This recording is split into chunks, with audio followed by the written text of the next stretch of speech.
A proposta de lei sobre a criação de um fundo soberano tem sido alvo de debates entre parlamentares e organizações da sociedade civil. A mesma une e divide opiniões. Enquanto a bancada parlamentar do MDM, Renamo e alguns especialistas de organizações da sociedade civil advogam a responsabilidade, a insustentabilidade e a falta de transparência na gestão do fundo, a bancada parlamentar do partido no poder, neste caso a Frelimo, defende a sua pronta aprovação. Mas até que ponto a gestão deste fundo pode ser insustentável? A esta e mais questões, o Janela de Integridade propõe-se a responder nesta edição. Olá, seja bem-vindo. Em 2023, foi levada à Assembleia da República pelo governo moçambicano a proposta de lei sobre o Fundo Soberano, que serviria para mostrar as diretrizes de funcionamento do Fundo Soberano de Moçambique. Na proposta, o Banco de Moçambique é indicado como gestor operacional. No entanto, o histórico de infrações do Banco de Moçambique tem criado discórdia por parte dos 3 partidos parlamentares que compõem a Assembleia da República. É aspecto marginal ancorar o Fundo Soberano a ser gerido pelo Banco de Moçambique.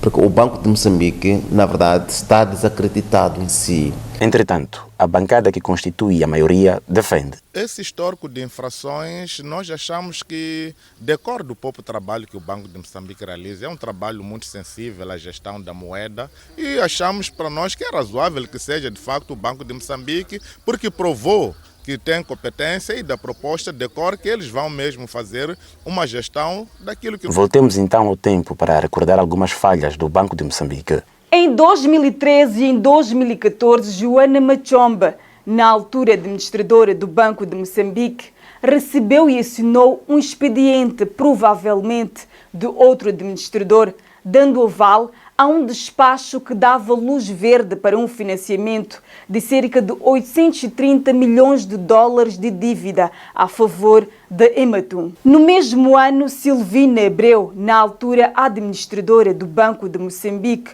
foi declarante das dívidas ocultas por ter assinado uma segunda autorização de financiamento à Ematum, supostamente coagida por António do Rosário, uma informação que deveria ter sido mantida em sigilo por supostamente tratar-se da soberania do Estado. Ambas infrações lesaram o Estado em mais de 2,2 milhões de dólares num projeto que tinha por objetivo proteger a zona econômica exclusiva. Um dos maiores bancos comerciais de Moçambique entrou em colapso e o Banco Central, através da Associação Corranha, que é a sociedade gestora do Fundo de Pensões do Banco de Moçambique, tornou-se o maior acionista do Moza Banco, colocando em causa o princípio de transparência. E em 2019 e 2020, as auditorias do Banco de Moçambique foram aprovadas com reservas. Neste contexto, será que a escolha do Banco de Moçambique para a gestão do Fundo Soberano é a mais acertada? O grande problema é de que o Banco Central não é uma instituição aberta ao escrutínio público. O nosso Banco Central vive fechado a 7 chaves. É uma entidade pouco transparente ao escrutínio público. Tem sido prática internacional que os bancos centrais é que fazem a gestão. O grande problema do nosso banco, o governador do Banco Central, o vice-governador são nomeados por confiança política do Presidente da República. Pensamento que é também partilhado por especialistas da sociedade civil. Há questões práticas e materiais que não permitem que possamos confiar o nosso Fundo Soberano ao Banco de Moçambique nestas condições. Rui Mate, pesquisador do Centro de Integridade Pública, tem o mesmo entendimento e garante que a conduta do Banco de Moçambique torna a instituição não adequada para ser o gestor operacional do fundo neste momento. A auditoria dos últimos 3 anos que mostram que as contas do Banco de Moçambique não estão bem. E o Banco de Moçambique não responde a isto. Diz que é uma questão de percepção em que eles assumem um critério e o critério internacional é o outro. Então, eles vão se baseando com o critério que eles acham mais justo. Quem nos garante que, no caso do Fundo Soberano, não vão usar as mesmas desculpas para ocultar informações. Um outro ponto que tem levantado discussão sobre a proposta de lei do Fundo Soberano em Moçambique é o artigo 8 sobre projeções e depósito das receitas na conta única do fundo, que estabelece: nos primeiros 15 anos de operacionalização do Fundo Soberano de Moçambique, 40% para a conta única do fundo e 60% para a conta única do Tesouro. Neste âmbito, o Ministério da Economia e Finanças fará projeções de quanto será arrecadado das receitas e, desse total, será definido quanto será depositado na conta do fundo e quanto será alocado ao orçamento do Estado. Porém, se as metas não forem alcançadas, o orçamento do Estado não será lesado, o que, na óptica de MAT, dá poder ao governo para definir quanto deve ser alocado para o fundo, colocando em causa o princípio de transparência. É que eu, como membro do governo, eu posso, através das minhas previsões, sempre decidir se eu quero muito dinheiro para o Fundo Soberano ou quero muito dinheiro, só na previsão.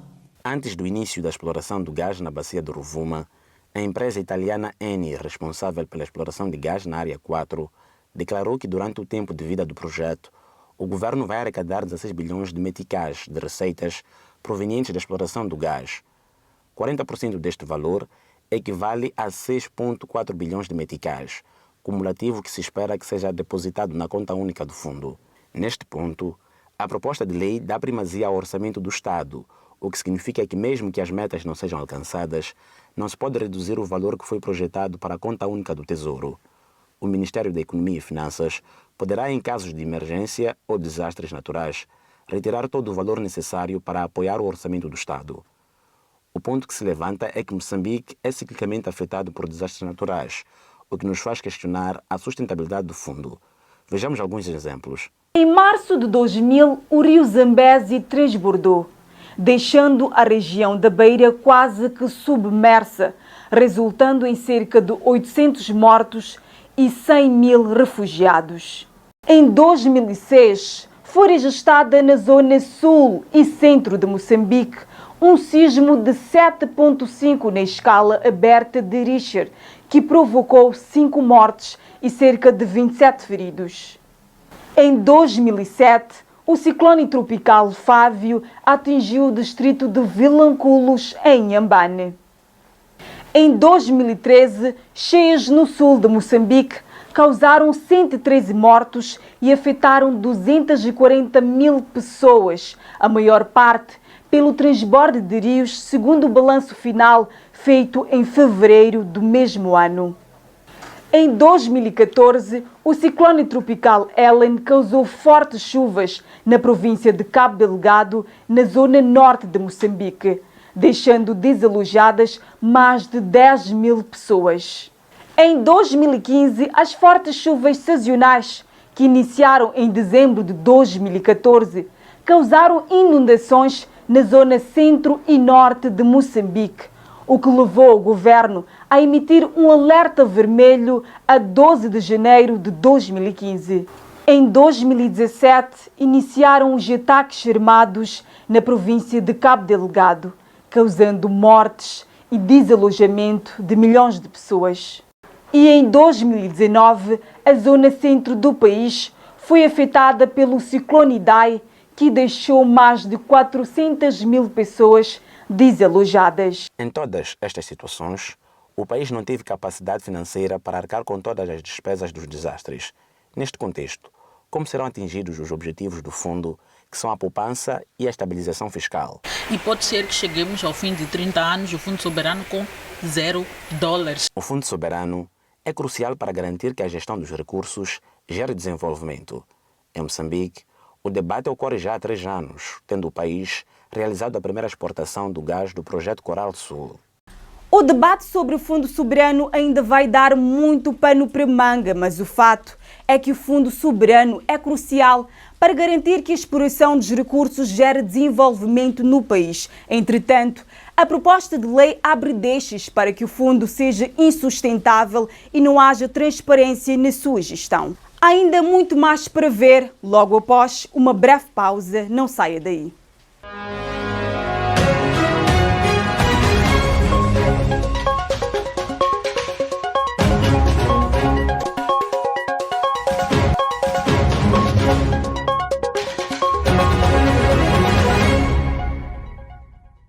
De volta à segunda e última parte do Janela de Integridade. Mais de 2 milhões de crianças estão envolvidas no trabalho infantil no país. O motivo é a pobreza que as assola. Acompanhe o desenrolar desta matéria. Se ser criança devia implicar estudar e brincar para as mais de 16 milhões existentes no país, mais de 2 milhões destas não gozam destes direitos, tendo de trocar as bonecas e os carrinhos por bacias e produtos a vender. Enquanto deviam brincar e estudar, ficam por tardes longas debaixo do sol, vendendo produtos básicos ou até mesmo mergulhando os pés nos rios, extraindo ouro em busca da riqueza para os outros, enquanto a sua é retirada. Mais de 2 milhões de crianças em Moçambique estão envolvidas na prostituição, transporte de carga e principalmente no garimpo ilegal. Tete, Manica, província e cidade de Maputo são as províncias com maiores índices do trabalho infantil no país. Enquanto mais de 22 milhões de pessoas estiverem abaixo do limiar da pobreza, com limitações parcial ou total a serviços básicos e existirem famílias chefiadas por menores de 18 anos, este ciclo de pobreza continuará a ser reproduzido e a prejudicar a aprendizagem da criança, tornando-a vulnerável em aspectos de saúde e segurança, expondo-a a situações de violência e intenso esforço físico. Sem a devida consciencialização e direito a novas oportunidades que deviam ser garantidas por via das políticas públicas, que como os partos à cesariana são longos e difíceis de ser efetivados, crianças com este perfil dificilmente conseguem romper este ciclo. Aliás, somos também parte da resolução deste problema. Como cidadãos, somos todos chamados à responsabilidade e a reconhecer esta situação como ilegal. Moçambique não consegue assegurar a distribuição equitativa dos livros do ensino primário, fato que reduz a qualidade do ensino e aprendizagem. Confira. Com a distribuição da despesa avaliada em 16,4%, o que equivale a 77,4 mil milhões de meticais, de acordo com o Plano Econômico Social e Orçamento do Estado para 2023, esses são os níveis dos investimentos realizados no setor da educação anualmente em Moçambique. Estes valores são distribuídos num cenário em que a despesa total do país equivale a 472 mil milhões de meticais, o que representa a 35,8% do produto interno bruto, sendo o déficit orçamental estimado em 115 mil milhões de meticais.